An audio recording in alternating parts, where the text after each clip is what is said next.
नमस्कार बंधु, नमस्कार जी। आपका पुनः स्वागत है अनुभव श्रृंखला के तीसरे भाग में। हम रूबरू हैं और बातचीत कर रहे हैं श्री रूपन मथारू जी से। रूपन जी, अभिनंदन, स्वागत है एक बार पुनः आपका। इस भाग 3 में हम चाहते हैं कि आपके साथ हम यात्रा करें उस समय में, जब आप बचपन से निकल के प्रौढ़ावस्था में आए हैं, जवानी में आए हैं, प्रौढ़ा में आए हैं और कैसे आपके साथ-साथ आपकी कला भी जवान होती गई है, प्रौढ़ होती गई है। जी। और वो समय कौन-सा था जब आपने इसको पूरी तरीके से अपनी प्रोफ़ेशनल लाइफ़ में प्रोफ़ेशनल कला के रूप में इसको अपना लिया? इसके बारे में थोड़ा प्रकाश डालें। जी, मैं 15 साल का था जब पिताजी का देहांत हो गया, तो पाँवटा साहब में थे हम रहते थे। मैट्रिक के एग्ज़ाम वग़ैरह हो गए थे, पिताजी का देहांत हो गया, फिर हम गाँव आ गए। तो उसके बाद मैंने ये काम करना शुरू किया क्योंकि एक हालात ऐसे बन गए थे घर के भी, क्योंकि कमाई का कोई भी और ज़रिया नहीं था। दादाजी थे, वो ही बुज़ुर्ग थे काफ़ी, पेंशन मिलती थी उनको, उसी से गुज़ारा करते थे। उसके अलावा फिर काम करना मेरी मजबूरी थी उस वक़्त कि मुझे करना ही पड़ेगा, कुछ भी करो। तो पढ़ाई तो मैं नहीं कर पाया आगे और तो उसके बाद यही हुआ कि काम शुरू कर दिया। शुरू में छोटी-छोटी चीज़ें बनानी शुरू की, जैसे पेंसिल ट्रे, फ्रूट ट्रे और पेन स्टैंड वग़ैरह, बॉक्सेस वग़ैरह। और उस वक़्त यहाँ पे होशियारपुर में पीएसआईसी का ऑफ़िस था। वो हमसे वो लेते थे, खरीदते थे चीज़ें जो है। मैंने डेढ़ 2 साल उनको वो चीज़ें देता रहा मैं उनको बना के, तो अच्छा काम चलता रहा, 2 साल अच्छा रहा। हुँ, उसको आर्थिक तौर पे भी अच्छा बोल सकते हैं। और ये था कि पूरी आइटम बनानी होती थी, पॉलिश तक करनी होती थी, तो वो करके उनको दे देते थे। 2 साल के बाद कुछ थोड़ा-सा ये हुआ कि काम वहाँ पे कम हो गया, डिमांड कम हो गई या कुछ भी बोल सकते हैं कि और क्राफ्ट भी जैसे वहाँ पे आने शुरू हो गए। तो उस वजह से कुछ देर के लिए उन्होंने बंद ही कर दिया काम। तो मतलब आपसे परचेज़ करना बंद कर दिया। हाँ, परचेज़ करना बंद कर दिया और हमें भी उससे प्रॉब्लम हुई कि अब क्या करें, काम तो करना है, खर्चे तो होते हैं घर में। तो फिर मैंने ये किया कि मेरे अंकल, चाचा जी जो मोहन सिंह जी, वो यहाँ पे एक प्राइवेट जो एक्सपोर्टर हैं, उनका काम करते थे। तो उनसे मैंने बात की, उन्होंने मुझे वो उनके पास ले गए। कॉटन इंडस्ट्री नाम से फ़र्म जी, है। जी, जी। तो उनसे बातचीत करवाई कि ये काम कर लेता है लड़का, आप इनसे भी काम करवा लिया करो। तो उन्होंने भी मुझे काम दिया, जैसे पेंसिल ट्रे वगैरह मैं बनाता था, वो चीज़ें, फ्रूट ट्रे, बॉक्सेस वगैरह, वो मैंने बनाने शुरू कर दिए। लेकिन मुझे एक बात की बहुत हैरानी हुई कि जो आइटम मैं वहाँ पे ₹20 की देता था, वो यहाँ दुकान पे ₹10 में देते थे। ओह! इतना यानी कि अंतर था। जैसे एक फ्रूट ट्रे बनाते थे हम, उसकी कीमत ₹45 थी पीएसआईसी में, तो वो मुझसे लेते थे ₹22 की। यानी कि इतना फ़र्क पड़ गया। उसकी वजह से मुझे काफ़ी निराशा हुई कि मैं इस काम में कहाँ मैं आ गया। इसमें तो कुछ दिहाड़ी ही नहीं बनती, क्योंकि लकड़ी लेना होता था। उस वक़्त में मैं बताता हूँ कि पेंसिल ट्रे का जो रेट था वो था ₹10 बना के देने में। उसमें लकड़ी उनकी होती थी, प्लास्टिक हम उनसे ही खरीदते थे, लेकिन उसके पैसे देने पड़ते थे। लकड़ी के भी पैसे देने पड़ते थे। लकड़ी जैसे हमने उनसे ली तो ₹1 लकड़ी का काटते थे, तो 1 डेढ़ रुपया प्लास्टिक का लग जाता था उसपे खर्चा। ₹8 बचते थे 1 ट्रे में, और वो बड़ी मुश्किल से 1 ट्रे रो डेली बनती थी। तो आप ये उससे अंदाज़ा लगा सकते हैं कि कितनी दिहाड़ी बनती थी। लेकिन ये था कि उनके पास ऑर्डर खुला था, कि किसी तरह की बंदिश नहीं थी कि आपने 1 बनानी है, 2 बनानी है। उनका ऑर्डर चलता रहता था कि आप जितनी मर्ज़ी बना लो। क्वांटिटी का कोई उसमें चक्कर नहीं था, सिर्फ़ ये था कि पैसे कम लेकिन लगते आपको थे। श्रम ज़्यादा देना पड़ रहा है हाँ, और एक प्रकार से कारीगरों का शोषण हो रहा है वहाँ पे। हाँ, शोषण भी बोल सकते हैं सर। बाकी ये भी है कि जैसे कोई हम नई चीज़ बनाते हैं, तो उसमें टाइम लगता है बनाने में। जब हम 2-4 महीने उसको हमको करते रहते हैं, तो हमारी धीरे-धीरे स्पीड बन जाती है। अच्छा, दोनों प्रकार से लाभ उसमें ये भी बिल्कुल, था कि बिल्कुल, ज़्यादा। बिल्कुल। जी, हाँ जी, हाँ जी, क्योंकि क्वांटिटी में उनकी कोई वो कमी नहीं थी कि आप इतनी ही बनाएँगे। तो मैंने धीरे-धीरे फिर उसको मैकेनाइज़ करना शुरू किया। जैसे लकड़ी का काम है, उसमें पहले आरी से काटते थे, हाथ से रंगाई करते थे। मैंने कटर बनाया, उससे लकड़ी काटनी शुरू की। रंगाई के लिए इलेक्ट्रिक प्लेनर ले लिया।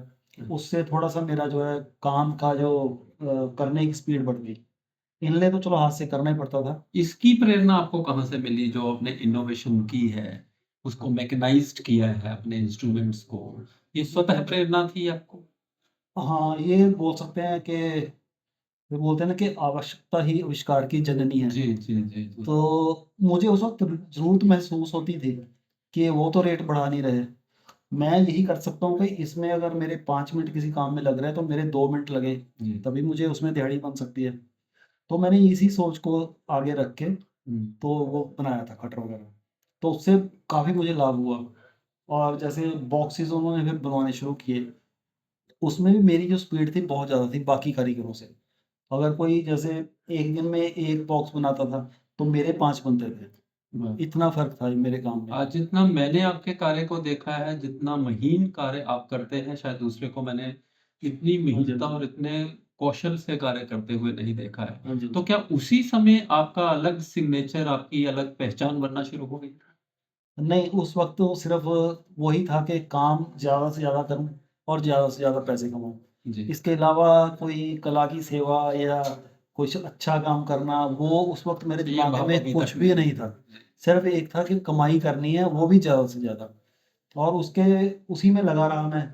लगभग मैं 93 तक मैंने उनके पास काम किया यानी कि 13 साल और मैंने कभी और किसी दुकान पे जाके नहीं देखा कि वहाँ पे क्या बना रहे हैं या वो क्या डेली दे रहे हैं या किस चीज़ का क्या रेट है। एक जगह पे किया काम 13 साल, 13 या 14 साल किया होगा मैंने। बाकी चलो दिहाड़ी जो भी बनी वो उसके हिसाब से लेकिन उस दौरान मुझे दुनियादारी का बहुत पता चला क्योंकि वो ज़रा-सी भी गलती होती थी वो निकालते थे। कि इसमें आपकी ये गलती है, यहाँ पे आपने ये मिस्टेक की। उनके बड़े भाई थे मधुसूदन जैन के अशोक कुमार जी। तो वो बस उनकी थोड़ा आदत भी थी और वैसे चलो हमें भी गलतियाँ थी शुरू में। तो वो चल थोड़ी-थोड़ी बात पे भी निकालते थे गलती कि आपने ये यहाँ पे ये अगर लाइन लगाई है, ये टेढ़ी क्यों हो गई? या ये मोटिव्स लगे हैं, ये टेढ़ा क्यों हो गया या टूट गया? निशान लगा देते थे वो। उससे ये है कि मेरे काम में निखार आ गया। जो गलतियाँ थी वो धीरे-धीरे बिल्कुल ख़त्म होनी हो गई शुरू और फिर उन्होंने चेक करना ही बंद कर दिया। मेरा काम जब मैं लेके जाता था कभी वो चेक नहीं करते थे। सिर्फ़ एक सरसरी नज़र मार देते थे, चलो ठीक है, ठीक है। नहीं तो वैसे पहले जो जब मैंने शुरू किया था तब काफ़ी टाइम लगता था। जैसे मैं ले गया काम 2-2 3-3 घंटे वो लगाते थे, मेरी गलतियाँ निकालने में। तो इससे चलो बढ़िया हुआ मेरा काम अच्छा हो गया। आपने आलोचना में भी उसका सकारात्मक पहलू देख लिया, बिल्कुल, वरना ज़्यादातर लोग ये कहते हैं कि मेरे काम की कदर नहीं हो रही है, मेरी गलतियाँ निकाली जा रही हैं। आपने कहा कि वो गलतियाँ मेरा निर्माण करती गईं बिल्कुल, बिल्कुल। और आपकी उत्कृष्टता जो है, उसका कारण बन गई। बिल्कुल, बिल्कुल। बहुत उस वक़्त बहुत गुस्सा आता था, उस वक़्त मैं इस तरह नहीं सोचता था, उस वक़्त मेरा सोचना कुछ और था हुँ, कि शायद ये जान के निकालते हैं कि रेट ना बढ़े मेरे या कुछ और प्रॉब्लम की वज़ह से। जी, लेकिन अब मैं सोचता हूँ कि वो अगर गलतियाँ निकालते थे, किसी वज़ह से निकालते थे, लेकिन उससे मेरा फ़ायदा हो गया आपका उत्तर। और वही है न 93 और 94 के दौरान मुझे बलदेव किशन जी मिले। वो बहुत अच्छे कारीगर हैं हमारे इलाके के इधर के। हुँ, अब तो चलो उनका देहांत हो जिनका गया। अभी-अभी देहांत हुआ हाँ जी, है। हाँ जी। हाँ, तो उनको स्टेट अवार्ड मिला था इस काम पे। बहुत अच्छी ड्राइंग थी उनकी, काम भी बहुत अच्छा करते थे। तो उन्होंने मुझे थोड़ी प्रेरणा दी कि आप अवार्ड के लिए कोई चीज़ बनाओ। तो मैंने फिर वो एक टेबल था, उसकी बहुत लंबी कहानी है कि वो टेबल का ऐसा हुआ कि यहाँ पे हमारे एक्सपोर्टर थे, सतपाल जैन।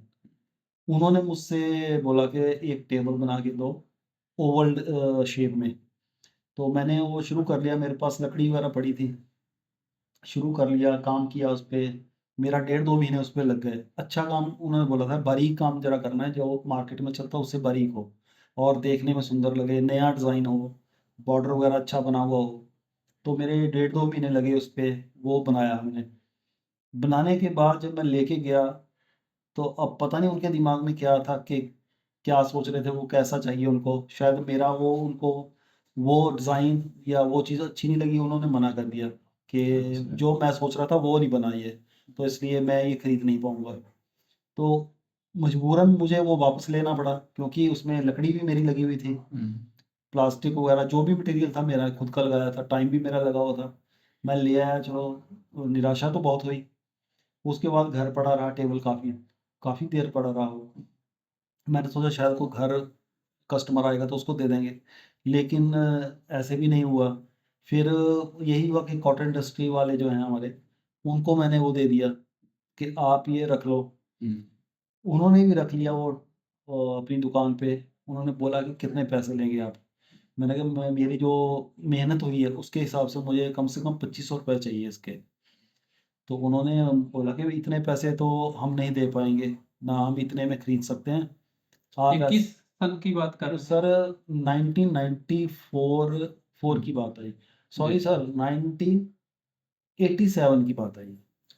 हाँ अच्छा, मेरे को गलती 1987 की बात 87 कर की रहे बात हैं। आई। जी, जी। उस उस वक्त की समय के बात, 2500 हाँ रुपए की उस बात कर रहे हैं। उस टाइम के 2500 रुपये भी ना काफ़ी महीना रखते थे।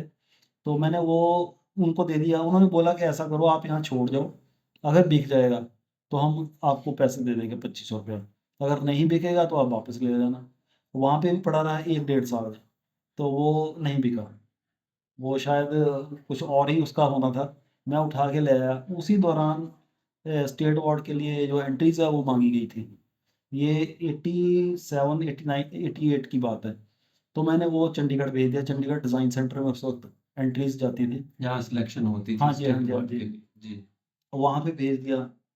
तो 5-6 महीने वहाँ पड़ा रहा, सिलेक्शन वगैरह हो गई। उसके बाद उनका फ़ोन आया कि आपके उस पे टेबल पे आपको स्टेट अवार्ड दे रहे हैं कि बहुत अच्छा चलो, बना हुआ है। बहुत बढ़िया है। तो और डिज़ाइन, यहाँ पे भी आपकी पूरी की पूरी सोच और मेरे ख्याल जीवन का एक बड़ा रहस्य उद्घाटित होता है कि जिस चीज़ को हम सोचते हैं, निराशा जहाँ हाँ, हाँ, आपको लगातार आपके पीछे पड़ रही थी, वही इतनी बड़ी आशा और इतना बड़ा बिल्कुल, मतलब नए द्वार में आपका प्रवेश बिल्कुल। हुआ है। यानी कि और किसी ना किसी ढंग से भगवान ने वो मोड़ के वहाँ लेके जाना था।